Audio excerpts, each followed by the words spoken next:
Hacı necə düşünür? Böyük günahlar hansılardır, kiçik günahlar hansılardır? Bəzi din alimləri belə hesab edir ki, ümumiyyətlə günahın böyük, kiçiyi yoxdur, günahların hamısı böyük sayıla bilər. Çünki Peyğəmbərimiz buyurur ki, günahın böyüklüyünə və kiçikliyinə baxma, bax gör kimin hüzurunda günah edirsən.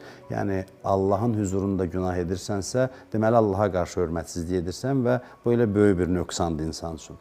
Amma hər bir halda belə bir bölgü aparılsa, deyilir ki, Quranda açıq-aşkar əzab vədi verilən günahlar böyük günahlar sayılır. Məsələn, Allaha şərik qoşmaq, məsələn, valideynləri özündən narazı salmaq, valideynin ürəyini sındırmaq, bu böyük günahlardan sayılır. Və yaxud da zina böyük günahlardan hesab olunur. Günümüzdə yayılmış günahlardan biridir. Qeybət böyük günahlardan sayılır. Yalan böyük günahlardan sayılır və s. Bunu artırmaq da olar, amma fərqli təsnifat var. Yəni, belə bir qayda müəyyən etmək olar ki, Quranda açıq-aşkar əzab vəd olunan günahlar böyük günahlar hesab oluna bilər.